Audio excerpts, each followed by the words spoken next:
Bismillahirrahmanirrahim. Assalamualaikum warahmatullahi taala wabarakatuh. Saya Osman bin Ahmad daripada College Community Miri.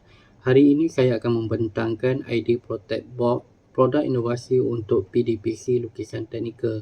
Kajian ini merupakan satu kajian tindakan. Pengenalan. Penularan wabak COVID-19 telah menghalang pensyarah dan pelajar untuk berkumpul satu tempat secara bersemuka. Kesukaran itu menyebabkan teknik melukis lukisan teknikal tidak dapat dilakukan dengan jayanya dan penggunaan bahan PDP adalah terhad. Pensyarah sering menggunakan keadaan cuba jaya iaitu menggunakan platform dan kaedah PDP yang sesuai, namun subjek yang memerlukan penggunaan bengkel dan studio mempunyai batasan SOP, termasuklah pelajar yang berada di kawasan pendalaman.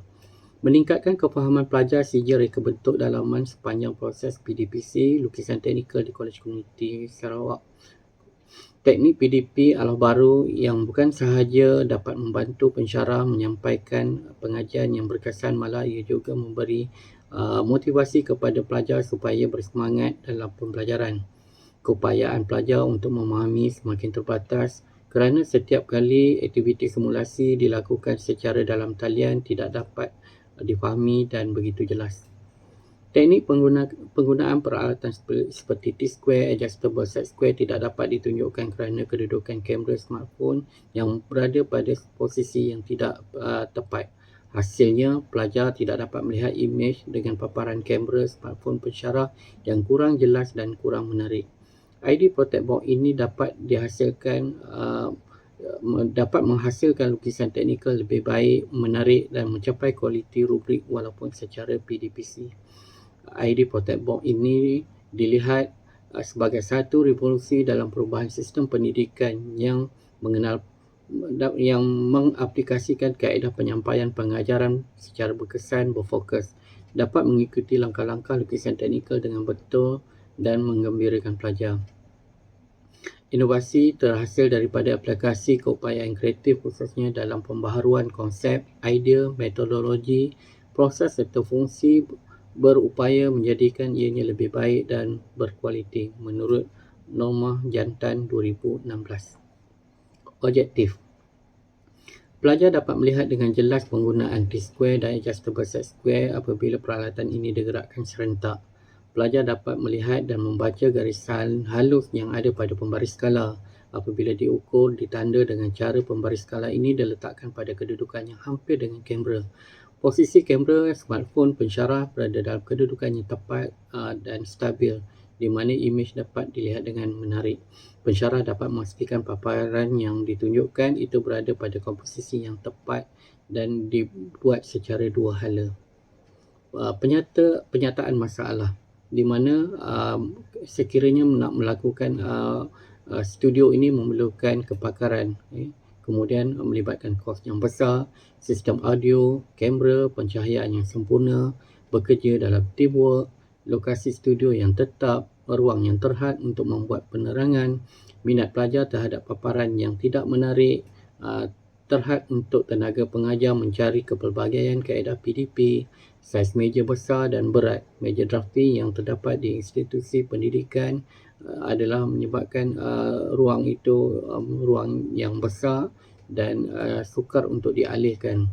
Pelajar tidak dapat menggunakan peralatan dan teknik melukis dengan betul disebabkan beberapa faktor. Yang pertama, tidak dapat melihat dengan jelas. Yang kedua, tidak dapat dilihat atau membaca pembaris skala. Kemudian posisi kamera yang tidak berada pada kedudukan yang betul. Dan yang terakhir, tidak pasti paparan yang ditunjukkan sama ada posisi yang baik ataupun sebaliknya. Kemudian kaedah penyampaian kurang berkesan, kurang menarik dan membosankan. Cabaran yang sering dihadapi kurang kefahaman di kalangan pelajar sepanjang mengikuti pengajaran dan pembelajaran. Kemudian informasi dan communication technology iaitu ICT sangat penting sepanjang proses PDP supaya menjadi menarik dan berkesan menurut Khadijah et al. 2014, Hasnuddin et al. 2015 dan Rugayah Muhammad Aderi 2016. Menurut Mok Seng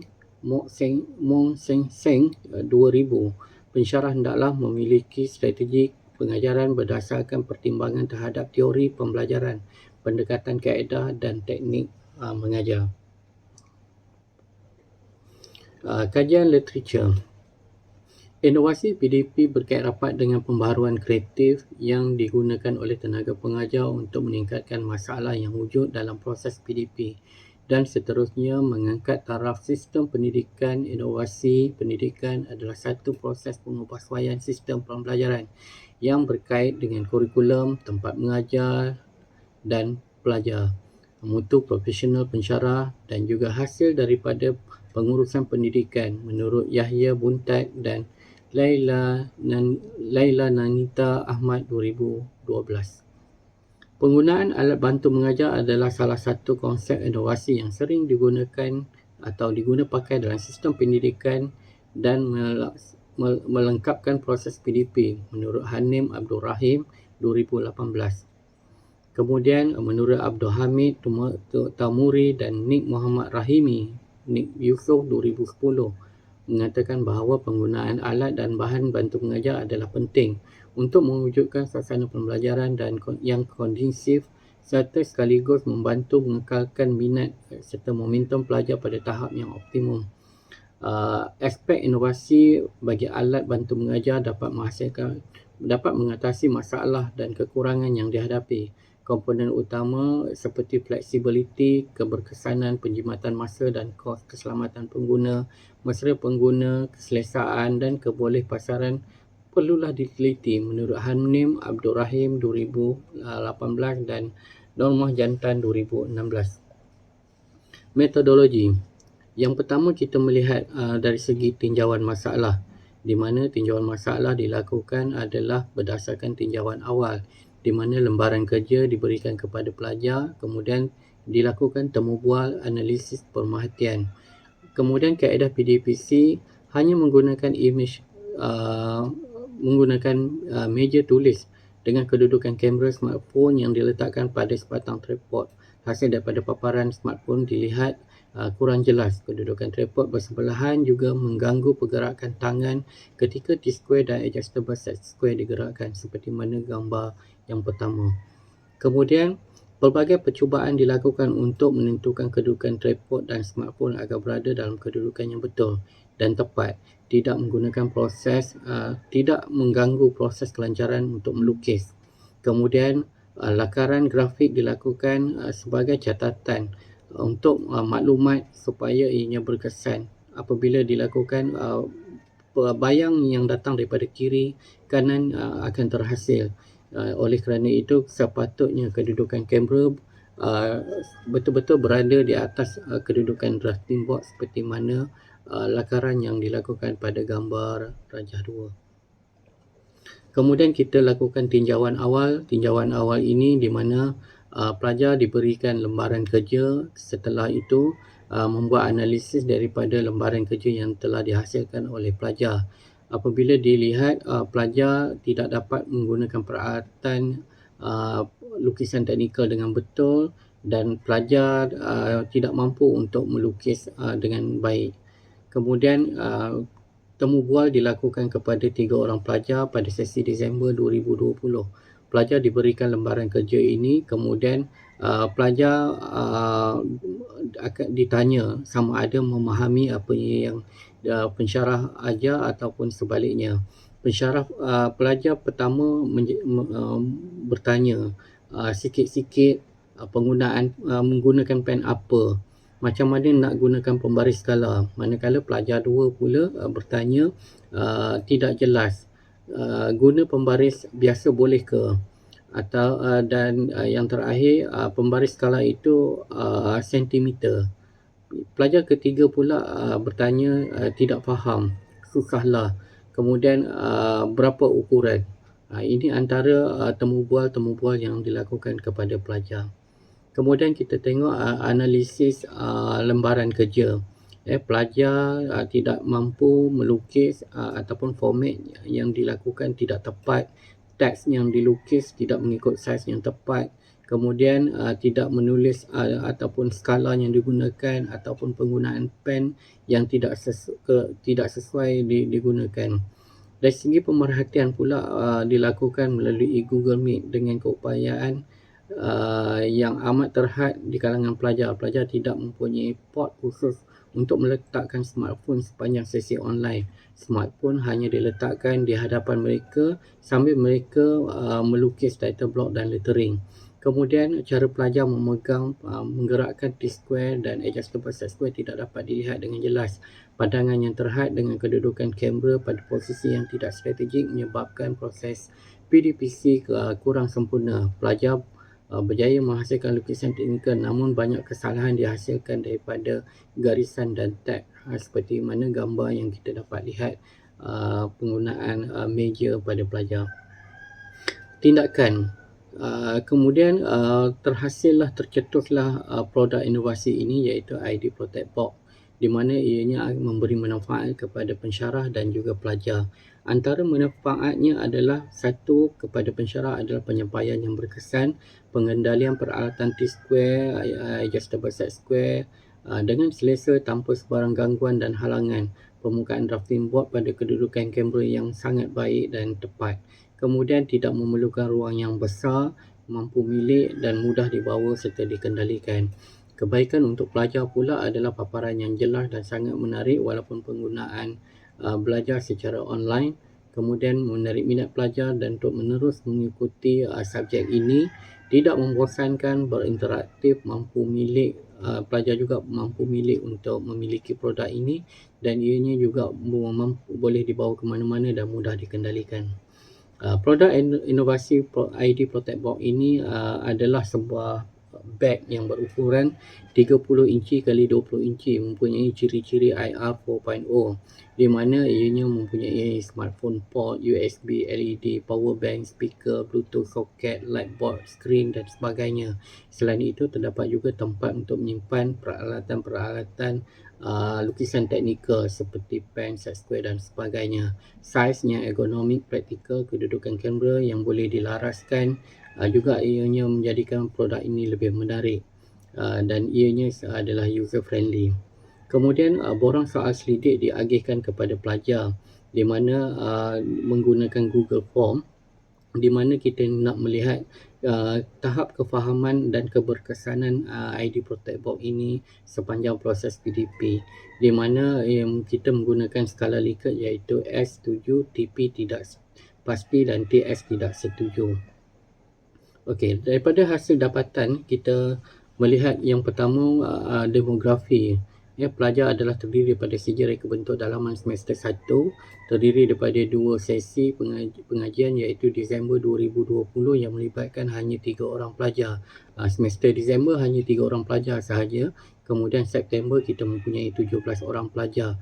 Terdapat 78.9% responden terdiri daripada perempuan, manakala selebihnya iaitu 21.1% adalah lelaki, dan ini merupakan soalan-soalan yang terkandung di dalam